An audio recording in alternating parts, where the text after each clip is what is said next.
Hey everybody, we are back at it again in our Iron Maiden album review series, and we are so freaking close to wrapping this puppy up. And what I mean by close is this is the second last review, and then of course we'll be doing the final one, and then the ranking video, and then I'll announce who the next band we'll be looking at is.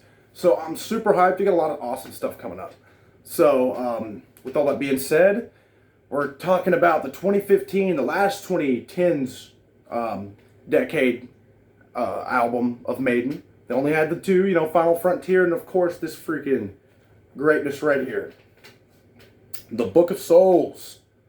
And I've got this really cool special book edition, and not any bonus tracks or anything, but more of just like a cool artwork, extra artwork, and lyric pages. Just a lot cooler presentation than just buying the little deal would be. So super cool. And it's cool because it's actually the Book of Souls, and it looks like a book on your shelf. So but yeah, there's a lot of stuff going on with the background, with Bruce, sadly, of recording this. He he had throat cancer, apparently, while recording this album. But I'll go ahead and say this does not sound like a man who had cancer, especially in the throat, in the slightest, which is crazy to me. And Bruce didn't even go to get treatments until after he finished the album. That's how much of a badass Bruce freaking Dickinson is. So I love how he did it. He said, "I'm just recording my album. I'm going to get that thing done." And then went out and conquered it. So props to old Brucey for still being here, too. And just, and then making this awesome record. And, I'd say, like, a lot of people, let's say you maybe jump from, like, listening to Power Slave or like, even, like, Number of the Beast, and then listen to this, then you're probably going to notice a little bit of difference just due to aging. I wouldn't even say the difference is because of the cancer from Bruce, but you may notice a little bit of deterioration in his voice, like a tiny little bit, just a difference, really. But, like, as I've been going kind of in order here, I really didn't, there aren't any major differences that stand out vocally in Bruce at all, which is a good thing. Like, and he's still hitting like crazy notes on this thing. But I love the album cover. It is kind of simplistic, but Eddie just looks pissed off. And it's got a lot to do. Like, there's a couple of tracks, with kind of like some Mayan type culture theme going on here. So really cool. But anyways, this is a big double album, and you open the album with just, and really I've noticed that starting with Final Frontier, they kind of started opening the albums with, instead of like your fast-paced tracks, more epic ones to open. Like it was, Satellite 15, the Final Frontier on that one, and then here you got a freaking epic, If Eternity Should Fail.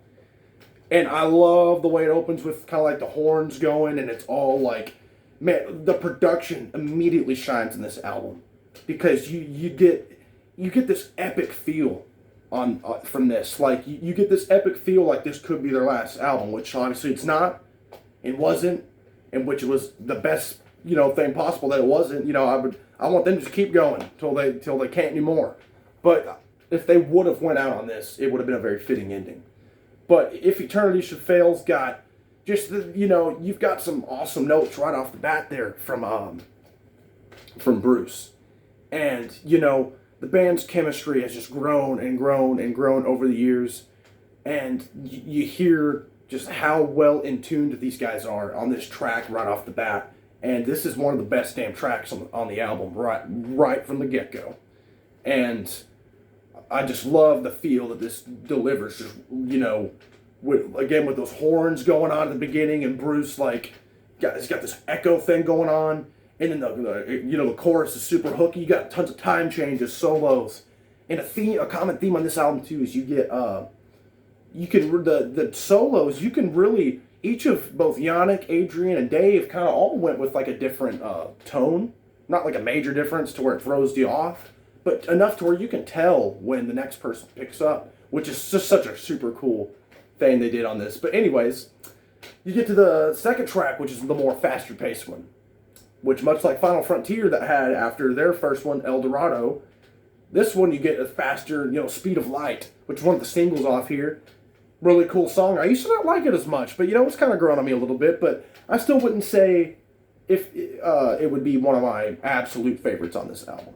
But The pacing is going great thus far. You get the epic, the fast pace. You get kind of a mid-range one here with the Great Unknown. And that is a really, really cool track. I love the vocal melody going on in there.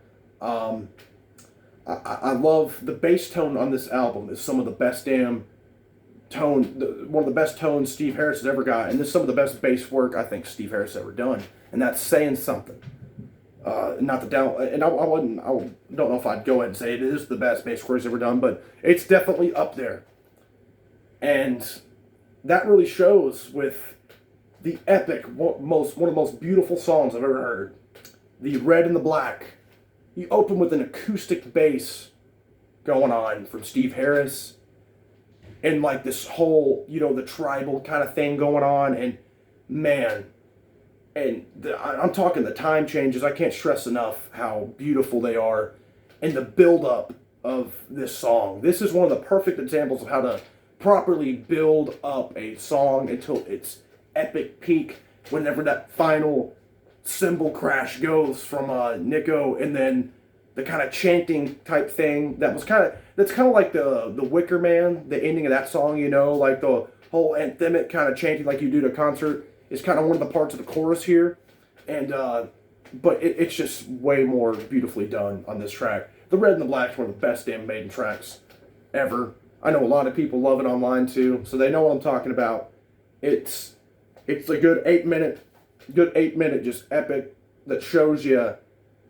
That's one of the songs that if people would maybe be like, well, I want to hear one of these epic big long ones of Maiden, that'd be one of the ones I show them and say, hey, look, this is how it's done. Because the guys just freaking nailed it. And another thing, too, speaking of the tone of those guitar tones, oh, man, I don't know who exactly it is doing that damn wah-wah pedal. I'm pretty sure it might be Dave or Adrian. But, my God, throwing a wah-wah pedal on a Maiden album, genius. They did it so freaking well, and it's so prominent in the album and leads to a totally different feel. Then we get to another one of my favorites off here. When the River Runs Deep. That is one of the hookiest, most melodic, freaking earworm riffs I've ever heard in my life, and it gets you pumped. And this is some of the best vocal work on this album too. He's just belting it out over and over again and doing some kind of faster paced, vocals and stuff because it's a pretty fast track. And this probably is also one of the best guitar solos involving that wah-wah pedal is on When the River Runs Deep. One of the best damn songs out there. One of my favorite Maiden songs. It gets caught in my head all the time. And I'm glad it does. But then we wrap up the first disc one with this right here, the title track, The Book of Souls. Oh my God. You talk about an epic grand feel. Kind of like the first and the Red and the Black established. Whoo, this one. It really captures you in. And it's such an emotional track. It's about... I can't remember the exact civilization it was in history that just vanished out of nowhere. They don't really know why, but there's traces of them being there. And that's what this songs are a lot about, And just like the Red and the Black, the smooth transitions all throughout, and then until the final, curtain call of the song with Bruce screaming, "The Book of Souls," or, however, and oh my God, some of the best vocal work on this album too. Like I said, you wouldn't know this guy's got cancer from his voice.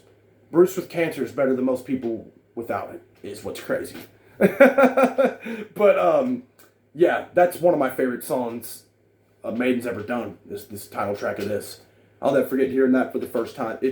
Oh man, you felt your heart skip a beat. How beautiful that song is, and with it's got some cool synth keyboard stuff going on in it too to make it feel like a big Emperor song or something. It's such a cool track. Then we open up the disc 2 with Death or Glory, which is probably, if I had to pick a least favorite off here, I would say Death or Glory is it, and it's good. It's damn good. No filler on this album, so it's a damn good song and fits right in. Goes great with the pacing. They pretty much take turns on this thing, doing a quick pace one and epic. So it really, one of the best pace Maiden albums, one of the best pace modern Maiden albums for sure.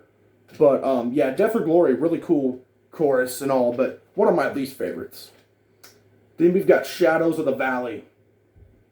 That one right there, that's another one that just, it kills you. Man, that epic, grandiose feel, like it could be the last Maiden album. It's, again, you get that feeling again on Shadows of the Valley that it just damn near wants to bring tears to your eyes, and how beautiful it is. And you know, and none of these are ballady or ballads, I'd say, but like they're just beautiful as far as just how masterfully constructed the song structure is, and how big they make it, you know, the songs feel. But yeah, Shadows of the Valley, hell of a freaking song. Then you get Tears of a Clown, which I've heard some people kind of get divided over and like, oh, it's lame or whatever. I really like that song. Although I would say if there is anything anywhere where you would maybe notice a discrepancy in Bruce's voice, it would maybe be on Tears of a Clown, but I do really like that song. I like the riff they got going on in it. I like the lyrics. I like the kind of, you know, the chorus going on. It really does kind of feel a little bit different from the other stuff on this album, but like it does fit though. Like it's not so different to where it's like, okay, that don't belong on this record. But it's a damn good song. Love it. Then you get The Man of Sorrows, which was one of the ones I actually forgot about before this re-listen. I've listened to this thing a ton of times, but I forgot about The Man of Sorrows, mainly because it gets overshadowed by the final track of the album. But The Man of Sorrows, that one is kind of a sadder, you know, tale, long story, you know, that is, again, will just pull on your heartstrings how damn beautiful it is, and how beautiful the melodies are, and how hooky they are, and how Bruce's voice just goes at it. Then you end this, you know, beautiful album in the most beautiful way possible with the 18-minute, still to date, the longest Maiden song in their entire discography, the 18-minute and something second, Empire of the Clouds, about the big Zeppelin that crashed, you know, I forget what they called it, but, you know, that's on the same thing that was on the cover of Led Zeppelin's first album cover, that, you know, that failed experiment that they blew up, and just the story of its construction, and, you know, all the doubts, and the lyrics are really, really cool, like the Titanic fits inside, and like, you know, and referring to it as an empire is really cool, and then and the way, you know, the piano was one of the cool, you know, you never thought you'd hear a song like this on the Maiden album, where that opens up with piano, and which is Bruce playing. I saw an interview where he was talking about how he just like was messing around with the grand piano and then played that little, you know, melody line there, and he was like, I've got to have something like that in my album, and boom, and he did it, and it's one of the best damn Maiden songs out there as well. So yeah, and so this one takes you on an emotional ride, you know, to the crash, to, you know, that talk about telling a story. That track does it better than probably anything on this damn album. And that's saying something, because there's a lot of stories to be told within the Book of Souls. Beautiful album. Absolutely love it. These guys tore the freaking house down with this thing. One of their best, you know, it showed they really cared a lot, you know, when making this thing. And it took, you know, I would say, I mean, I don't even know, I don't want to spoil rankings or anything, but like, I would say, I mean, this is just top tier Maiden, modern Maiden. You want to get a sense of how they are, like, from the modern era, boom, there you are. This thing will do it for you, and this thing will change you.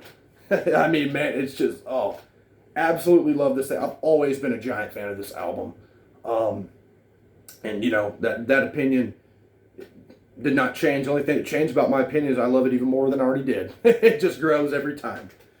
But anyways, guys, thanks for tuning in. And, you know, I'd love to hear what people think about this album.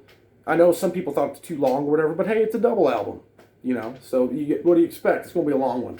But you know, if that's not everybody's thing, that's cool. And I would love to hear people's thoughts, especially on like cool tracks like Empire of the Clouds, see what people think about it. And, you know, and we've been getting, you know, more and more comments, which is super cool. I freaking love talking about this stuff with you guys in the comments. Makes my freaking day. I love it. And, you know, so also I'll be linking that Facebook page again where you guys can, you know, join in conversation about stuff like this and join our theme days, like tonight, Soundtrack Saturday. I'll be posting tracks from, you know, that maybe we're only on soundtracks, maybe even non-album tracks. That's pretty cool. We'll be doing that. And next time we're looking, finally, we'll get my take on the newest Maiden record, Senjutsu, and then the ranking.